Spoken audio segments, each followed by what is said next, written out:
ఆత్మ బిరుదు పొందిన పిలువబడుతున్న ఏకైక నాయకుడు ఆయన. నాయకుడు అంటే కూడా ఎంతో మంది మహిళలను విద్యావంతులుగా తీర్చిదిద్దిన మహానాయకుడు. అంటే నాకు గురువు అని చెప్పుకున్నంత మహోన్నతమైన నాయకులైన ఈ రోజున మనం ఆయన్ని నివాళి అర్పించడం కానీ ఆయన జ్ఞాపకం చేసుకోవడం అనేది చాలా గర్వకారణం. అటువంటి నాయకుల త్యాగపదాలు దానికి కారణం అలాంటి ఆ మహానాయకుని త్యాగపదం పోరాట ప్రతిమే కారణం. కాబట్టి మనం కూడా ఇప్పటికీను ఈరోజు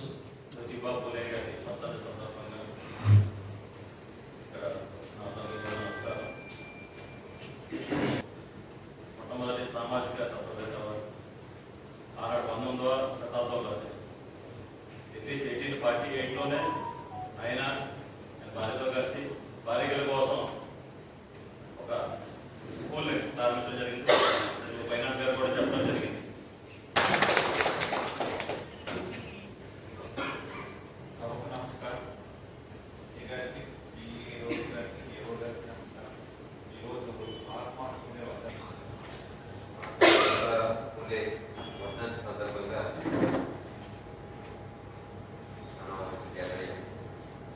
ఆయన ఉమెన్ ఎడ్యుకేషన్కి చాలా ఇంపార్టెన్స్ ఇచ్చారు. Starting not only women and సమాజంలో అట్టడుగున ఉన్న కులాలకి ఆయన ఇంపార్టెన్స్ ఇచ్చారు. చదువుకోవాలి, ఎందుకంటే సమాజం రావాలంటే ఫస్ట్ చదువుకోవాలి. ఆర్థికంగా కాస్తంత సమానత్వం రావాల్సిన అవసరం ఉంది. సామాజికంగా, ఆర్థికంగా, విద్యాపరంగా ఈక్వల్ అయినప్పుడు అందరికీ సమానమైన భావన వస్తుంది. దానికోసం పూలే గారు ఎంతో కృషి చేశారు. ఆయన 11 ఏప్రిల్లో పుడితే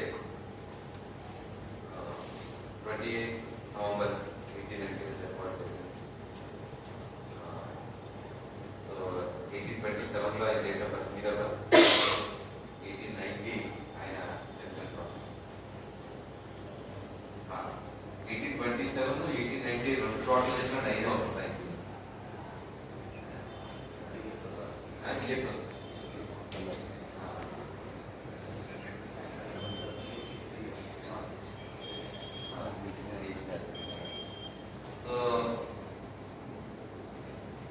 మ్యాథ్స్ చదువు కాబట్టి అప్పుడు ఆయన అన్నింటి లెక్క పెట్టుకుని ఉండడం బాగా అలవాటు. మన భారతదేశానికి స్వాతంత్ర సమరం జరిగినప్పుడు భారతదేశంలో ఉమెన్ లీడర్స్ ఎవరైతే ఉన్నారో అందులో మెజారిటీ లీడర్స్ మహారాష్ట్ర నుంచి వచ్చారు. ఆ మెజారిటీ లీడర్స్ అందరూ కూడా పూలే గారు పెట్టిన స్కూల్స్ లో చదువుకుంటారు. అండ్ ఆ మెజారిటీ లీడర్స్ అందరూ బ్రాహ్మిన్స్. ఆ మెజారిటీ లీడర్స్ అందరూ పూలే గారు స్కూల్ పెట్టక ముందు చదువుకోకూడదు. భారతదేశంలో ఉన్న సామాజిక పట్టుబాట్ల కారణంగా చదువుకోవడానికి బ్రాహ్మణ్ లేడీస్ కూడా అవకాశం లేదు.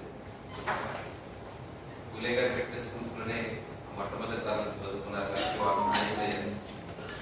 ఈ రోజున భారతదేశానికి ఒక ఉమెన్ ప్రైమ్ మినిస్టర్ వచ్చారంటే అది పూలే గారి యొక్క ఆయన వేసిన బాట. ఆ బాటలో మనకి ఒక నాయకురాలుగా మనకి ఇందిరాగాంధీ రావడం.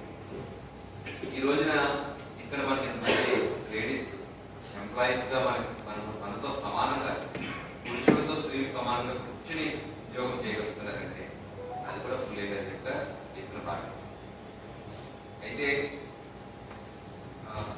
ఈ రోజున మన డిపార్ట్మెంట్ లో నేను చూస్తే ఒక సెక్షన్ ఆఫీస్ నుండి కార్పొరేట్ ఆఫీస్ వరకు ఉమెన్ ఎంప్లాయీస్ ఆరోగ్య పరిస్థితి ఏమాత్రం బాగుంది. ఎందుకు బాగోలేదంటే వాళ్ళు ఇంకా ఇంటి పరిస్థితులు, ఉద్యోగ పరిస్థితుల్ని బ్యాలెన్స్ చేసుకునే ఒక ఆర్ట్ ఆఫ్ లివింగ్ వాళ్ళకి రాదు. మగవాళ్ళకి ఇంటి పరిస్థితులు ఏమి లేవు, ఇంటికి వెళ్ళి తినడమే, ఆఫీస్ వచ్చి పనిచేయడం. వీళ్ళకి ఆర్ట్ ఆఫ్ లివింగ్ అక్కర్లేదు. ఎందుకంటే ఇంట్లో వెళ్ళే వంట ఏం చేస్తారు, పొద్దుమంది చేసేవాళ్ళు చాలా తక్కువ మన మగవాళ్ళ వాడి. బట్ లేడీస్కి వచ్చేటప్పటికి ఇంట్లో వంట చేసుకుంటూ ఇంట్లో పిల్లల్ని చదివించుకుంటూ ఆఫీస్కి వచ్చి పని చేయడం అనేది ఒక డిఫరెంట్ ఆర్ట్ ఆఫ్ లివింగ్. ఈ ఆర్ట్ ఆఫ్ లివింగ్ వాళ్ళు ఇంకా నేర్చుకోలేదు. అంటే ఒక మనిషి అది జెంట్ అవ్వచ్చు, లేడీస్ అవ్వచ్చు, స్ట్రెస్ ఎక్కువ పని చేసే కొద్దీ స్ట్రెస్ పెరుగుతుంది. ఆ పెరిగిన స్ట్రెస్ని కంట్రోల్ చేసుకోవడానికి కొంత లివింగ్ స్టైల్స్ మార్చుకోవాల్సిన అవసరం ఉంది. అంటే వాకింగ్ చేయాలి. వాకింగ్ చేయాలంటే ఫస్ట్ వాళ్ళ కాళ్ళకి ఒక మంచి షూ కూడా ఉండాలి. Women employees lakhs of rupees ఇంటికి పట్టుకెళ్తున్నారు, వాళ్ళు ఎప్పుడు కూడా ఒక షూ కూడా కొనుక్కుంటారు. ఇక్కడి నుంచి ఆఫీస్ నుంచి ఇంటికి వెళ్ళే దారిలో వండర్ఫుల్ షూ మార్ట్స్ ఉన్నాయి రాజమండ్రిలో, అన్ని చోట్ల కూడా. ఇంటికి డబ్బు పెట్టగలడానికి ప్రయత్నిస్తున్నారు కానీ షూ మార్ట్కి వెళ్ళి షూ కొనుక్కోవడానికి ఇంకా ప్రయత్నిస్తారు. మీరు షూ కొనుక్కోవాలి, మీరు morning evening up to night మీ ఇంటి దగ్గరలోనే నడవాలి. నడవడం ద్వారా మనకున్న స్ట్రెస్ని ఓవర్కమ్ చేసుకోవాలి. ఆ ఓవర్కమ్ చేసుకోవడం ద్వారా మీరు హెల్తీగా ఆర్గనైజేషన్లో పనిచేయాలి. మీరు హెల్తీగా పనిచేయడం ద్వారా ఆర్గనైజేషన్ హెల్తీగా ఉంటుంది. నేను ఇంకా నడవబడినాను. లండన్లో అయితే women employees half marathon run చేసి డైరెక్ట్గా స్కూల్కి వచ్చి టీచర్స్ పాఠం చేసుకున్నారు.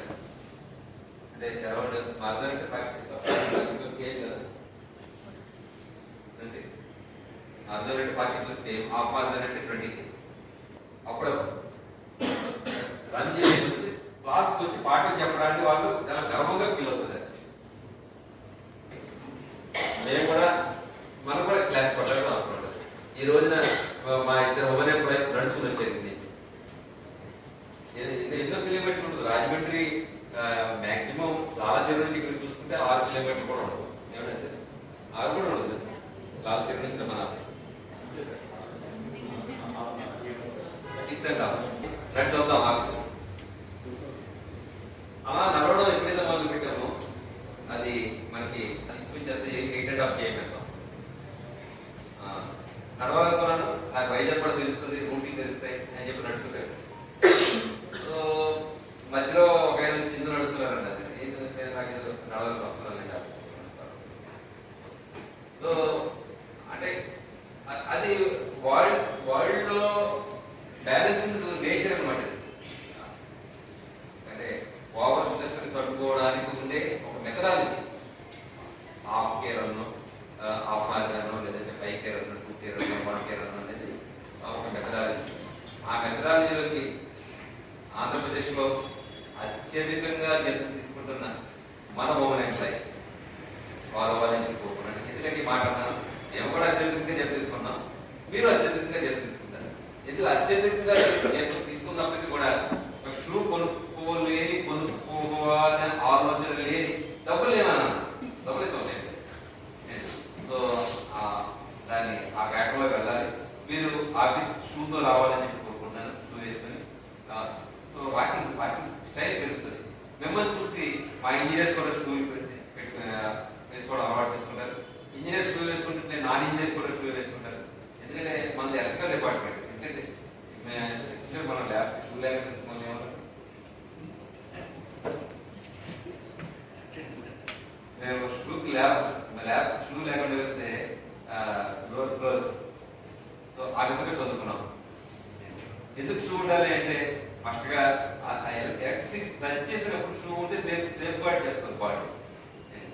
సో అంటే నేను అనేది షూ చాలా పనిష్మెంట్ అని చెప్తాను. వంపుకోవాలి, వేసుకోవాలి, పట్టుకోవాలి. చెప్పులు చాలా సులువైంది, ఎలా వేసుకునేవాళ్ళు. కాబట్టి ఆ చెప్పుల్లో ఉన్న సుఖం షూలో లేదు. కానీ అలవాటు చేసుకుంటే ఆ షూ అనేది సేఫ్టీకి ఒక సింబల్, కంఫర్ట్ సింబల్.